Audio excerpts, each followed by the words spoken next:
Welcome to another episode of the Safe Schools Rainbow Roundtable.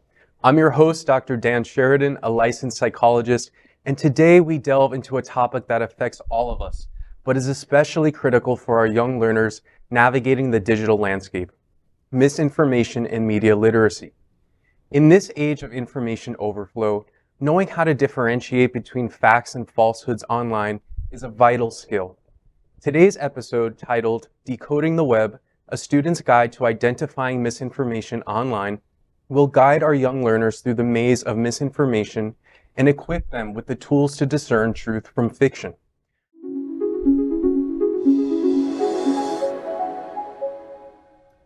So as we look to the future of media literacy, we're peering into a digital landscape that's continually evolving and maturing. The road ahead is undoubtedly challenging, but it's also full of possibilities for proactive change.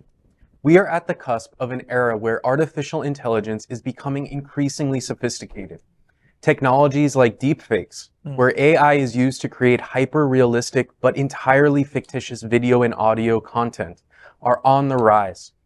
Misinformation campaigns are also becoming more advanced, using psychological tactics and leveraging social networks to spread falsehoods at unprecedented speed and scale. These developments necessitate a parallel evolution in our approach to media literacy. We must stay ahead of the curve, continually updating our toolkit of strategies to identify and debunk misinformation. As technology grows more advanced, so too must our skills in discerning the validity of the information we consume. In addition, it's crucial to foster a culture of critical thinking and open dialogue, encouraging young learners to question, to verify, to discuss, and debate is perhaps our most potent weapon against the tide of misinformation. This involves not just teaching the technical skills, but also fostering an attitude of skepticism and curiosity. While the task may seem daunting, it's essential to remember that we are not alone in this fight. Across the globe, individuals, communities, schools, and organizations are joining forces to combat misinformation and foster media literacy. The more we work together, sharing resources and strategies, the more robust our collective defense becomes. But most importantly, we need to remember that our students are not just passive consumers of information. They are active participants in the digital world. They can be change makers and leaders in the fight against misinformation. As educators, our role is not only to guide and support them, but also to learn from them, for they often have their fingers on the pulse of the latest trends and challenges in the digital realm. With that in mind, I'd like to end my portion with a question for our panelists. We've talked about the challenges and opportunities the future holds, but I'm curious about your perspective. How do you see your role as a digital citizen in navigating and shaping the future of media literacy? What ideas do you have to combat misinformation, and how educators better support young people in this endeavor? No, I was just going to say that I'm much more confident today with young people today in terms of how they receive the news and how they receive information. I know that the state right here in Florida, they're trying to suppress information. They don't want to teach things that other people feel are not appropriate for. And what began up to the 3rd grade now is the entire public school education. But, young people today have access. They have their phones. They have ways of communicating with each other that didn't exist. And, I think most young people, they'll be able to get past what's not being given to them in school, and they'll be able to get the information that they need or communicate with people who they can trust much more easily. Yeah, because to your point, it might not be getting taught in Florida, but it might be getting taught in New England and New York and California, and these students are all online and sharing with each other and sharing the truth with each other. Yeah. In terms of from the perspective of an educator and a media consumer myself, right? I think staying in the know and then helping to make others aware of how, where the money is, like, right? Yeah. Who's making this content and for what purpose? And a lot of them is for entertainment, but I still hear people say, why does YouTube have ads? If you don't understand what YouTube have ads, right? Then you need to this is free content for you that somebody is putting out and paying for a reason, right? Right. Yeah. And so as new platforms arise, there's always, good and bad that comes from them. But for people to understand who's behind them and who's putting together that content, how are they reaching you? How does it even come to your timeline? Is it ethical? Feed? Is it ethical? Yeah. What Right. they're doing? And we are in probably the most free market media market in the world here, Yeah. right? With very little intervention. So yeah, I don't think it's about suppressing content, even the ones we don't agree with. Right. It's about really making people know that part of being a media consumer is understanding who's giving you that.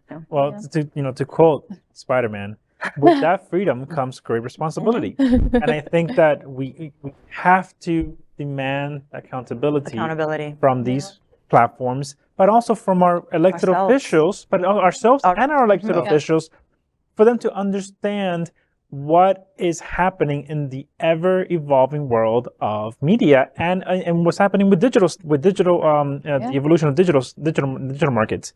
And it was really rough for me to see when our elected officials were asking questions to Facebook. When the whole thing with the misinformation campaigns happened, and they wanted to understand, like, why did we allow this to happen? Right. And Facebook, the people Mark from Facebook, Zuckerberg was like, in the congressional hearing, trying to explain to them, they're all like, they just glosses over because they don't understand what's happening.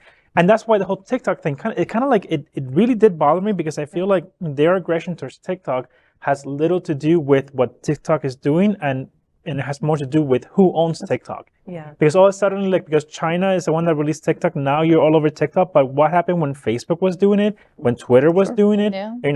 Go back to MySpace, and what about the stresses of the top 8, of your friends? That's something that we have, that we continue, and it's just gotten worse in many But we're responsible for so much of that, because we all wanted something that was free. Right. And all we had to do was click that we agreed to the terms. Oh, gosh. Yeah. And who would read all of that? I mean, because nobody reads that. We still, it's like, oh, it's 3 pages of terms. Oh, it must be, I don't have time. But we agreed, and we sold all of our personal information for access. Yep. Okay. To be able to share pictures of our cats. Something so simple. And just really quickly, because I feel like we're talking about toolkits, right? So tools of challenging misinformation or media literacy. You mentioned something earlier about, America being a free market and how that influences our media. Another tool that students could potentially use is look at the media in other countries. What is Britain reporting about America? What's the BBC saying? Yeah, what does the BBC say about what's going on, right? Yeah. So listening, again, expanding your worldview, listening to others is key. Yeah, I'm a big supporter of the BBC. I go because you go onto the BBC, and then you see the entire world. You go into the New York Times, and no one is talking about Africa. When they started to have that coup in Africa, the first place I went to was the New York Times. Nothing. It was in the BBC, and I had to go to the BBC to read about it, which is kind of annoying. Yes, America, we think that we're the best in the world, but it's no, and how we're funny, hyper-connected. Yes. You have a paywall within your own country, but you can freely access BBC. Right. That's interesting. Yeah. It's interesting. Yeah. Right. There's so many good conversations going on, but I'm going to say from an influencer standpoint, I think it's even more important because, yes, do I say that there are a lot of young people now more willing to step up to that plate of talking and pointing out hey, this is not okay. Actually, I don't agree with that. That's amazing. But there's still a lot of kids who are more reserved, who know they can't voice their whole opinions. And so they'll look to influencers because they're okay, I can't do this thing, but I'm going to live vicariously through this person that I see on social media and who eventually just influences their lives.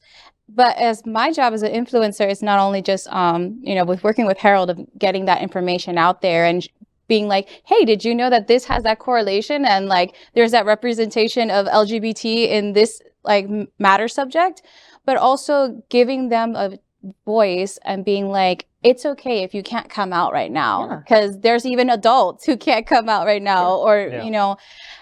But I think the underlining thing that I've noticed is that I've gone to enough rallies and I've met a lot of queer youth, and I do have occasionally the young ones that are like, they'll go straight up to me and be like, oh my God, I love your makeup. But I have had more times than I can count off the back of my hand of people like quietly coming up to me, be like, I think you're so amazing. And I'm like, you have the same qualities as I do. Like, I know maybe you don't feel like that right now, but you have that quality. And if my existence and my confidence can help you through and maybe inspire you later on, that's great. And also being on top of everything on media. I mean, recently we just dealt with the SAG and WGA and talking about that. And I immediately brought that up to Harold. And I was like, we need to say something. I know we're not a union, but this is important because this is just the precipice of what's coming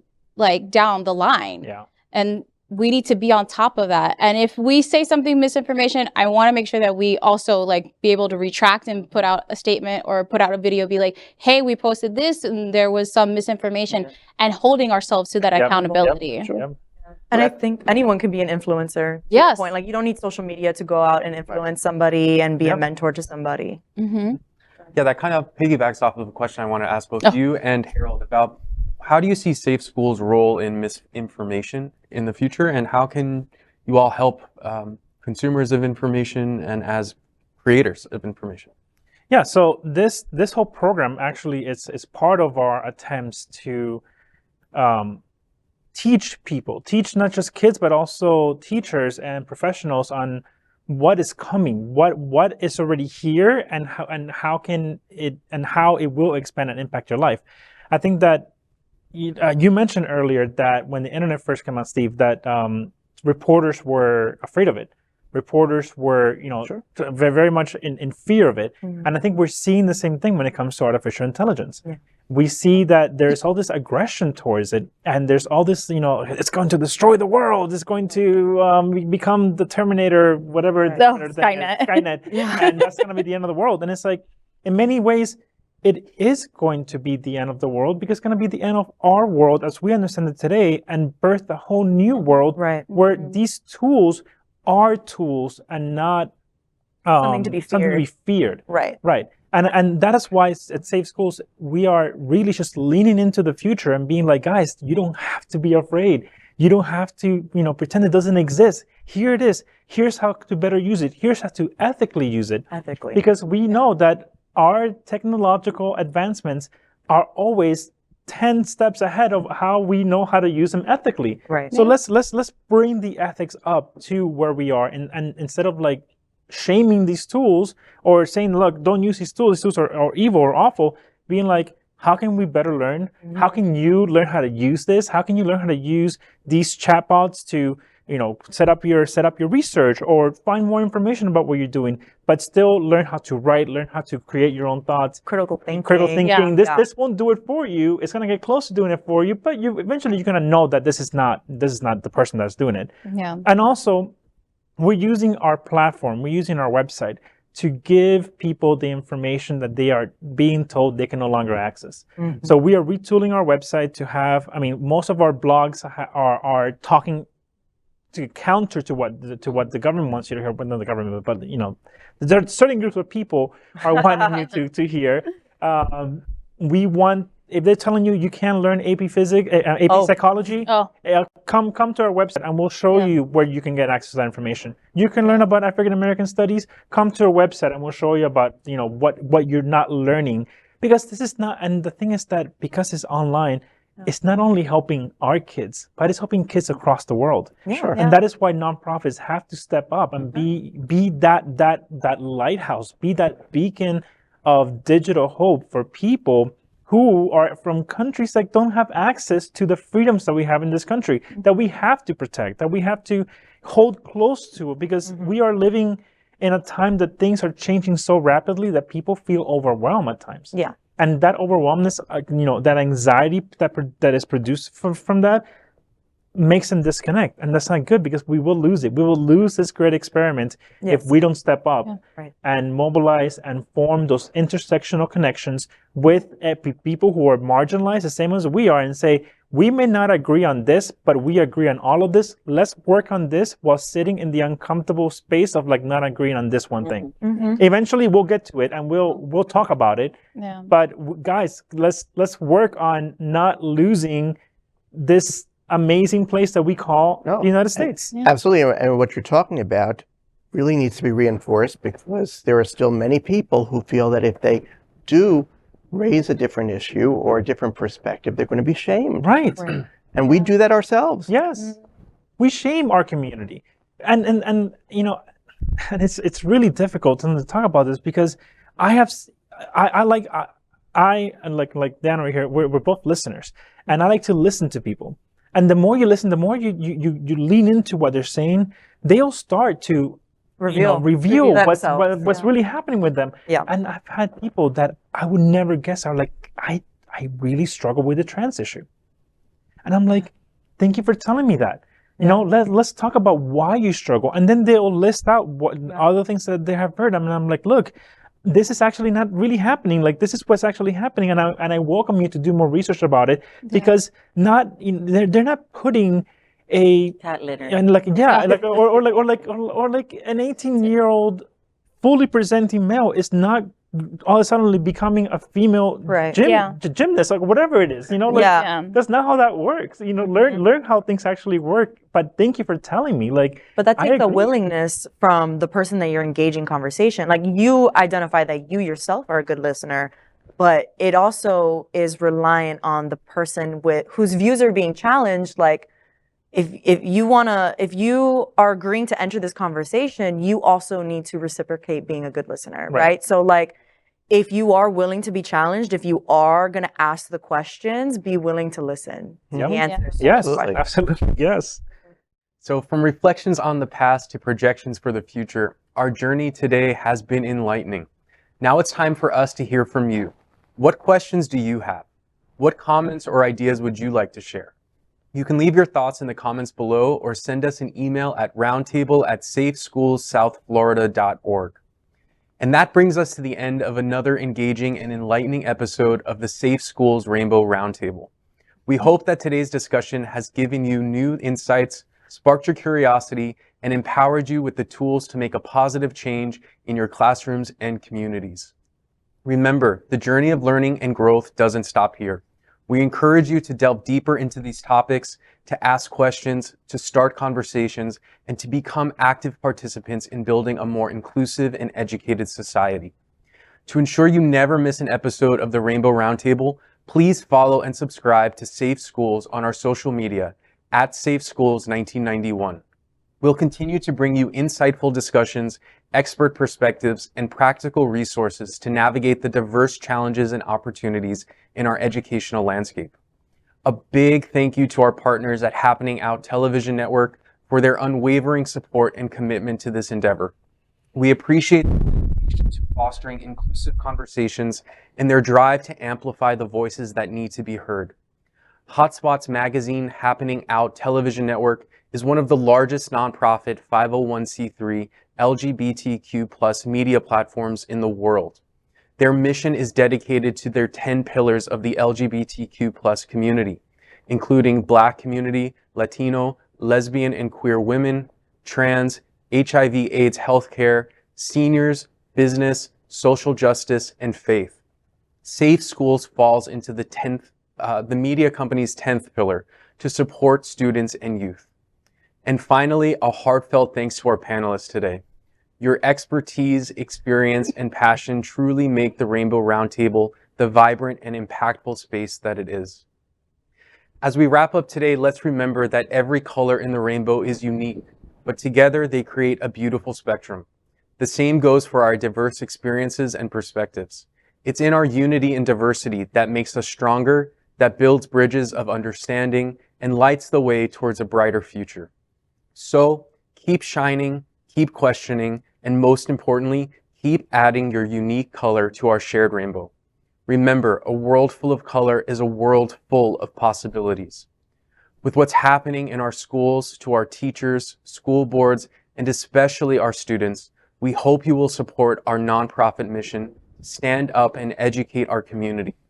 We ask you to support Safe Schools' mission in sharing, voicing support, volunteering, and financial support to propel our mission. That is why we invite you to tune in next month for another round of enriching conversation. Until then, stay curious, stay informed, and stay safe. Remember, in diversity, there's understanding. In understanding, there's unity. And in unity, there's hope. I'll see you next time.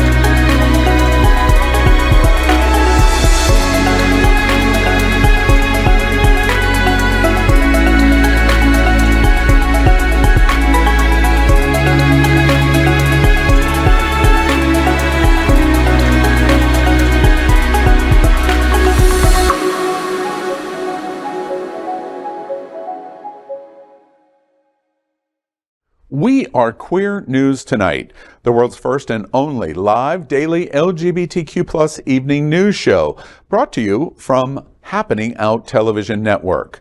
We operate in the same model of PBS and NPR, but for the LGBTQ+ community. We educate, inform, and entertain by supporting the 10 pillars of our LGBTQ+ community, with more than 100,000 a week watching us on Roku, Apple Television, and other channels. To keep the story going, we accept donations with 100% transparency.